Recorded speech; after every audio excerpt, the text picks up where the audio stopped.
நான் விரும்புகிறேன் உமது நோயை நீங்குக. ஒரு சிறுவனுக்கு எல்லை இல்லாத அளவுக்கு கருணை இறக்கும். மற்றவங்க கஷ்டப்பட்டாங்க அப்படின்னா இவனால் அதை தாங்கவே முடியாது. அப்படித்தான் வீட்டுடைய மொட்டை மாடியில் புக்கு படிச்சுட்டு இருக்கும் பொழுது அங்கே இருக்கக்கூடிய ரோஜா செடியில் ஒரு கம்பளி பூச்சி கொஞ்சம் கொஞ்சமாக தனது கூட்டை விரித்து கொண்டு ரெக்கையை விரித்து பட்டாம்பூச்சியாக மாறுவதற்கு முயற்சி செய்து கொண்டிருந்தது. இவன் போய் பக்கத்தில் போய் பார்க்குறான். அந்த புழு அந்த கூட்டை விட்டு வெளியுவதற்கு ரொம்ப கஷ்டப்பட்டுக்கிட்டு இருக்கு. ஐயோ, இந்த பட்டாம்பூச்சி ரொம்ப கஷ்டப்படுது, இது ரெக்க விரித்து பறக்கணும் ரொம்ப ஆசையாக இருக்கும்ல, இதுக்கு எப்படியாவது நான் உதவி செய்யணும் அப்படின்னு சொல்லி வீட்டுக்குள்ளே ஓடி போய் ஒரு கத்திரிக்கோலை எடுத்துகிட்டு வந்து அந்த புழு வண்ணத்து பூச்சியாக மாறுவதற்கு உதவியாக அந்த கூட்டை கொஞ்சம் கொஞ்சமாக அதற்கு ஏதுவாக வெட்டினானாம். கொஞ்ச நேரம் கழித்து பார்த்தா அந்த புழு வெளியே வரவே இல்லை. எறும்புகள் மொய்க்க ஆரம்பிக்கிறது. காரணம், அந்த புழு வண்ணத்து பூச்சியாக மாறாமல் செத்தே விட்டதான். இதற்கு என்ன காரணம் என்று தேடிய பொழுதுதான் அவன் அறிந்து கொண்டானான்.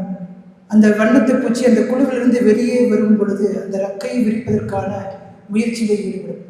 அந்த முயற்சி அந்த ரெக்கைகளுக்கான பலனையும் சக்தியையும் ஆற்றலையும் கொடுக்குமா. அந்த ஆற்றலும் சக்தியையும் தான் இந்த சிறுவன் கிடைத்து விட்டான். எனவே தான் அந்த பூச்சி வெளியே வராமல் கூட்டுக்குள்ளேயே செத்து போனதான். இயேசுவில் பிரியமான சகோதர சகோதரிகளே, நம்முடைய வாழ்க்கையில் கஷ்டங்களும் துன்பங்களும் அவசியம் தேவை. காரணம், இன்னும் அதிக சக்தியோடு வீரியத்தோடு மன உறுதியோடு அடுத்த கட்டத்திற்கு நடந்து செல்வதற்கு கடவுள் நமக்கு கொடுத்திருக்கக்கூடிய வாய்ப்புகள் தான் நம்முடைய வாழ்க்கையிலே நாம் சந்திக்கக்கூடிய கஷ்டங்கள்.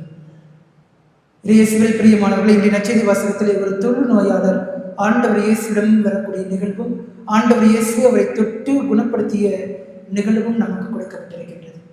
இந்த பகுதியிலே 3 விஷயங்களை நாம் கவனத்தில் கொள்ள வேண்டும். முதலாவதாக, இந்த தொழுநோயாளர் சூழ்நிலையை நாம் பார்க்கும் பொழுது இவர் கடவுளிடமிருந்து புறந்தள்ளப்பட்டிருக்கிறார், சமூகத்திடமிருந்து ஒதுக்கப்பட்டிருக்கிறார், தன்னையே அன்பு செய்ய முடியாத அளவுக்கு தன்னையே வெறுத்து ஒதுக்குகின்றார். காரணம், அவருடைய உடல் முழுவதும் புண்ணாக இருக்கிறது. வேதனையை ஒவ்வொரு நாளும் அனுபவித்துக் கொண்டிருக்கிறார்.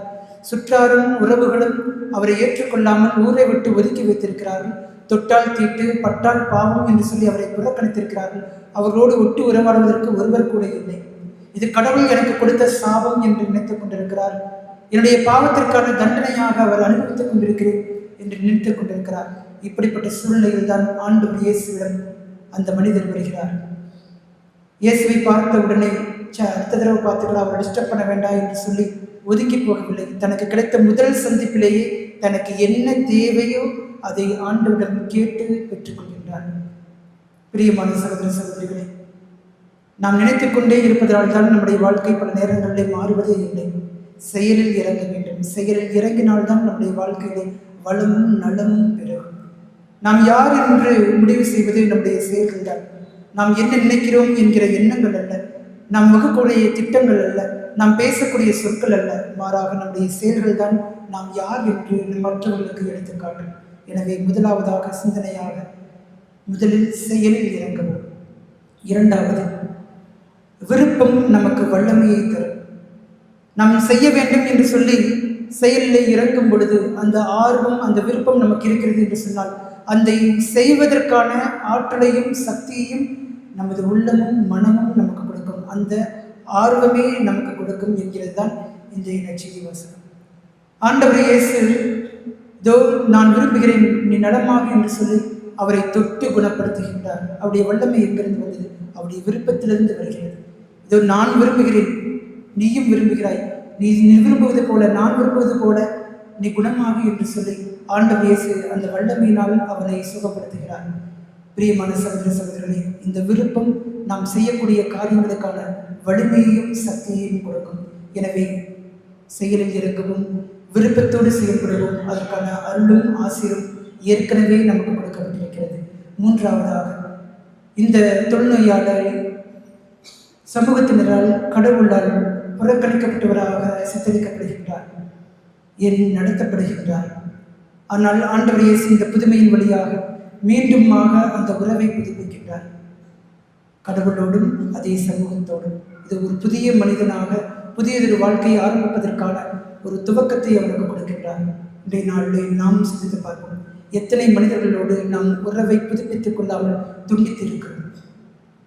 சரிவர பேசாமலோ அல்லது அவர்களோடு உறவு கொள்ளாமலோ நல்லதொரு சுப நிகழ்வுகளுக்கோ அல்லது துக்க நிகழ்வுகளுக்கோ செல்லாமல் மறுத்திருக்கிறோம். இன்றைய நாளிலே அத்தகைய காரியங்களை நினைத்து பார்ப்போம். சமூகத்தவரோடு இருக்கக்கூடிய உறவை புதுப்பித்துக் கொள்வோம். கடவுளோடு இருக்கக்கூடிய உறவை புதுப்பித்துக் கொள்வோம்.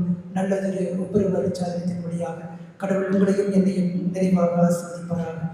நானும் விரும்புகிறேன், நீயும் நலமாக நல்லாய் இயேசு என்று படுத்த பெறுவாராக. ஆமென்.